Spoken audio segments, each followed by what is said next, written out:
మోదీ మాట్లాడుతున్నారు. ఎవరికి అన్యాయం జరగదు నాది పూచి, ఎవరికి అన్యాయం జరగదు నాది పూచి, ఉత్తర దక్షిణ తూర్పు చిన్న పెద్ద భేదభావాలొద్దు,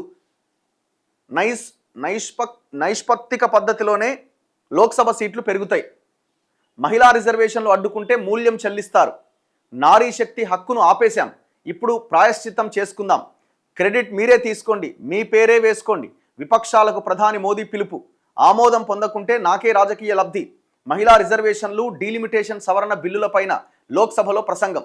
నిన్న ప్రధానమంత్రి మాట్లాడిండు.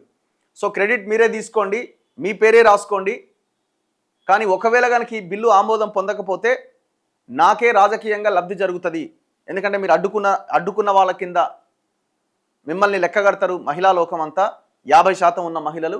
సో ప్రయత్నం చేసిన నరేంద్ర మోదీ గొప్పోడు అని మహిళలు భావిస్తారు, అందుకే ఇది రాజకీయంగా నాకు లబ్ధి జరుగుతుందని మోదీ అంటున్నాడు. ఇప్పుడు ఎవరికి అన్యాయం జరగదు అంటున్నాడు. అరే ఇప్పటికే ఓబీసీలకు రిజర్వేషన్స్ లేకపోవడం వల్ల చట్టసభల్లో మీ పార్టీలు, ఏ పార్టీ అయినా కావచ్చు, కనీసం జనరల్ స్థానాలు కాదు కదా, ఎక్కడా కూడా కనీసం టికెట్లు ఇవ్వని పరిస్థితి ఉన్నది కదా. ఎస్సీ ఎస్టీలకు వాళ్ళ వాటా వాళ్ళకు ఉన్నది కనీసం, కానీ అదే ఓబీసీలకు జనరల్ కోటాలో లేదు. ఇప్పుడు మహిళా కోటా తీసుకొచ్చినావు, మరి ఏ మహిళలు, మరి అదే ఓబీసీ మహిళలు, అదే బీసీలు ఇక్కడ వాళ్ళకి అన్యాయం జరుగుతున్నది కదా. ఇదొకటి. పార్లమెంట్లో కూర్చొని దేశాన్ని ముక్కలు చేసే అధికారాన్ని రాజ్యాంగం ఎవరికి ఇవ్వలేదు. ప్రమాణ స్వీకారం చేసి ఇక్కడ కూర్చున్న వారంతా కాశ్మీర్ నుంచి కన్యాకుమారి వరకు ఈ దేశాన్ని ఒకే దృష్టితో విస్తృత కోణంలో చూడాలి తప్పితే ముక్కలుగా చూడ్డానికి కానీ, ఆలోచించడానికి కానీ, నిర్ణయం తీసుకోవడానికి కానీ వీల్లేదని ప్రధానమంత్రి నరేంద్ర మోదీ స్పష్టం చేశారు. కొందరు కేవలం రాజకీయ ప్రయోజనాల కోసం నిరాధారంగా అబద్ధాలు ప్రచారం చేస్తున్నారని విమర్శించారు. ఈ పవిత్ర వేదిక నుంచి అత్యంత బాధ్యతాయుతంగా ఒక్క మాట చెప్పదలుచుకున్న, తూర్పు, పశ్చిమ, ఉత్తర, దక్షిణం, చిన్న పెద్ద రాష్ట్రాలు ఏవైనా ఇప్పుడు జరిగే నిర్ణయ ప్రక్రియలో ఎవరి పట్ల భేదభావం ఉండదు, ఎవరికి అన్యాయం చేయదు. గత ప్రభుత్వాల హయాంలో నియోజకవర్గాల పునర్విభజన ఎలా జరిగిందో అప్పటి నుంచి ఏ నిష్పత్తి కొనసాగుతూ వస్తోందో ఆ నిష్పత్తిలో ఎలాంటి మార్పు ఉండదు. సీట్ల పెంపు అదే నిష్పత్తిలో జరుగుతుంది. దీనికి గ్యారంటీ కావాలని అడిగితే నేను గ్యారంటీ పదాన్ని ఉపయోగిస్తా, వాగ్దానం కావాలంటే వాగ్దానం పదాన్ని ప్రయోగిస్తా, తమిళంలో ఏదైనా మంచి పదం ఉంటే అందులోనూ చెప్పడానికి సిద్ధంగా ఉన్నా, విధానం స్పష్టంగా ఉన్నప్పుడు పదాలతో ఆడుకోవాల్సిన అవసరం లేదు అని స్పష్టం చేశారు. 2029 ఎన్నికల నుంచి మహిళా రిజర్వేషన్ల అమలు కోసం కేంద్ర ప్రభుత్వం తలపెడుతున్న నియోజకవర్గాల పునర్విభజన కారణంగా తమకు నష్టం జరుగుతుందని దక్షిణాది రాష్ట్రాలతో పాటు దేశంలోని వివిధ ప్రాంత నాయకులు ఆందోళన వ్యక్తం చేస్తున్న నేపథ్యంలో లోక్సభ వేదికగా ఆయన స్పష్టత ఇచ్చారు. గురువారం లోక్సభలో 131వ రాజ్యాంగ సవరణ అండ్ డీలిమిటేషన్, కేంద్ర పాలిత ప్రాంతాల చట్ట సవరణ బిల్లులపై జరిగిన చర్చలో మాట్లాడారు. మొత్తం 3 బిల్లులు, అందులో ప్రధానమైంది రాజ్యాంగ సవరణ 131 రాజ్యాంగ సవరణ బిల్లు. సో ఇది ఆమోదం పొందాలంటే 3/2 మెజారిటీ కావాలి, మిగతా 2 సాధారణ మెజారిటీతో ఆమోదం పొందుతాయి, అది పెద్ద ఇబ్బంది లేదు. సో ఆ మహిళా బిల్ అనేది చాలా కీలకమైంది. జనజీవనంలో కొన్ని మహత్తర క్షణాలు వస్తూ ఉంటాయి, వాటిని అందిపుచ్చుకున్నప్పుడు అవి దేశ గౌరవాన్ని పెంచుతాయి. భారత పార్లమెంటరీ ప్రజాస్వామ్య చరిత్రలో ఇప్పుడున్నది అలాంటి క్షణాలే. జనాభాలో సగం ఉన్న మహిళలను ఇప్పుడు దేశ నిర్మాణంలో మరింతగా భాగస్వాములను చేసే అదృష్టం మనకు దక్కింది. అందువల్ల ఈ అవకాశాన్ని చేజారనీయొద్దని సభలో అన్ని పక్షాల సభ్యులను కోరుతున్నా. అందరికీ కీర్తి. 2023లో అందరూ మహిళా రిజర్వేషన్లు సమర్థించారు. ఇప్పుడు అందరూ ఒక్కతాటిపై ఉంటే ఈ అంశం ఏ రాజకీయ పక్షానికి అనుకూలంగా వెళ్ళదు, ప్రజాస్వామ్య అనుకూలంగా, సామూహిక నిర్ణయ పక్షంగా మారుతుంది. ఆ కీర్తికి మనం అందరం హక్కుదారులమవుతాం.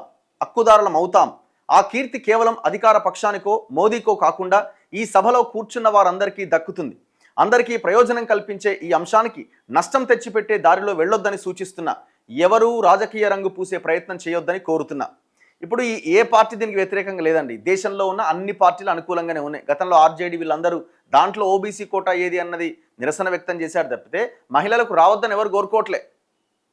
పాయింట్ ఒకటే, ఏ మహిళలు 90% పైగా ఉన్న ఎస్సీ ఎస్టీ బీసీ మహిళలు, దాంట్లో ఎస్సీ ఎస్టీలకి కోటా అంటున్నారు, వెరీ గుడ్, బాగుంది, మరి బీసీల సంగతి ఏందని అడుగుతున్నారు. తప్పేముంది?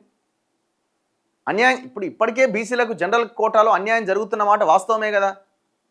మరొక ఒక బిల్లు తీసుకొస్తున్నప్పుడు దాంట్లో ఈ ఓబీసీ కోటా అనేది పెడితే అయిపోతుంది కదా, అది ఎందుకు పెట్టట్లే?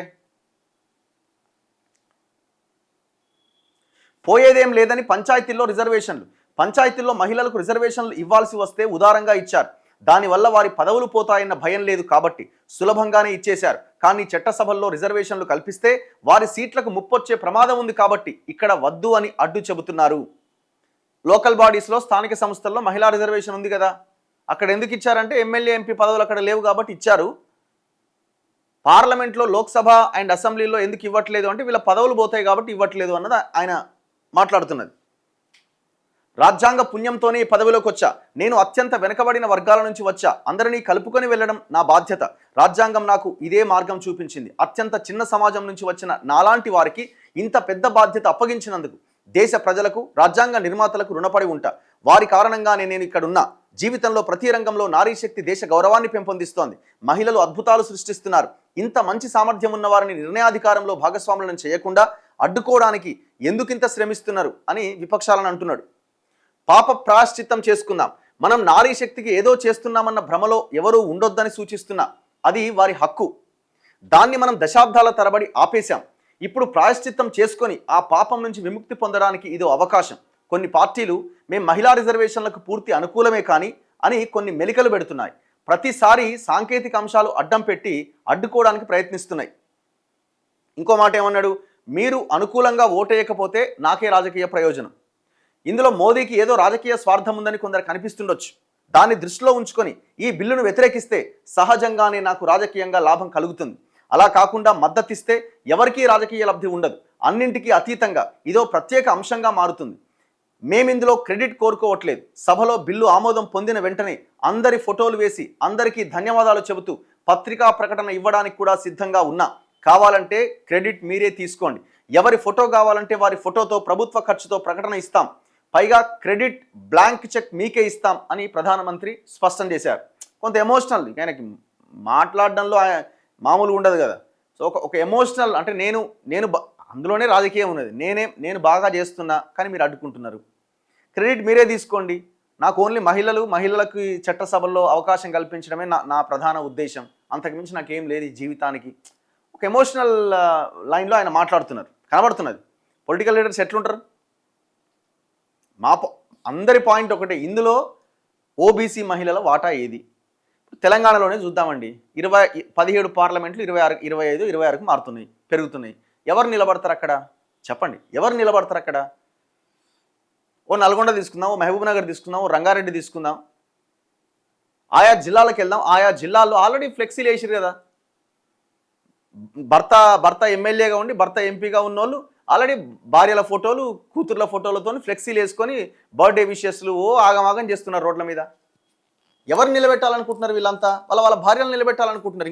ఇంకో స్థానం పెరిగితే మరి ఎవరికి లాభం జరుగుతుంది? ఏ మహిళలకు లాభం జరుగుతుంది? ఇది బేసిక్ క్వశ్చన్ కదా.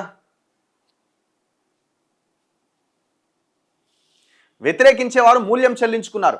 విధాన నిర్ణయాల్లో మహిళలను మరింత భాగస్వాములను చేయాలని నిర్ణయించినప్పుడు ఒక పార్టీ మినహా మిగతా అందరితో మాట్లాడాం. ఎవరూ సైద్ధాంతికంగా విభేదించలేదు. కానీ తర్వాత ఎవరి రాజకీయ దారులు వారు ఎంచుకున్నారు. రాజకీయ కోణంలో ఆలోచించే వారందరికీ ఒక మిత్రుడిగా సలహా ఇవ్వాలనుకుంటున్నా. మన దేశంలో ఎప్పటి నుంచి మహిళా రిజర్వేషన్లపై చర్చ ప్రారంభమైందో అప్పటి నుంచి ఎప్పుడు ఎన్నికలు వచ్చినా వాటిని వ్యతిరేకించిన వారిని మహిళలు క్షమించలేదు. కానీ 2024 ఎన్నికల్లో అలా జరగలే. కారణం 2023లోనే మహిళా రిజర్వేషన్ల బిల్లును అందరూ ఏకగ్రీవంగా ఆమోదించారు. అందువల్ల ఈ అంశం 2024లో ప్రచారాంశంగా మారలేదు. అది ఏ రాజకీయ పక్షానికి ప్రయోజనకరంగా కానీ నష్టకరంగా కానీ మారలేదు. మొత్తానికి ఇది ఆమోదం పొందుతుందా అంటే 100కు 100% పొందుతుంది. దాంట్లో ఏం డౌట్ లేదు. ఎందుకంటే అన్ని రాజకీయ పార్టీలు మహిళా బిల్లుకు ఓకే చెప్తున్నాయి. సో ఇందులో పెద్దగా 1-2 చిన్న పార్టీలు ఏమన్నా చెప్పలేం. కానీ ఆల్మోస్ట్ ఇది 3/2 మెజారిటీ సాధించి బిల్లు ఓకే అయిపోతుంది. 4 గంటలకి ఓటింగ్ ఉన్నది. ఇది నిన్న ప్రధానమంత్రి పార్లమెంట్లో మాట్లాడింది.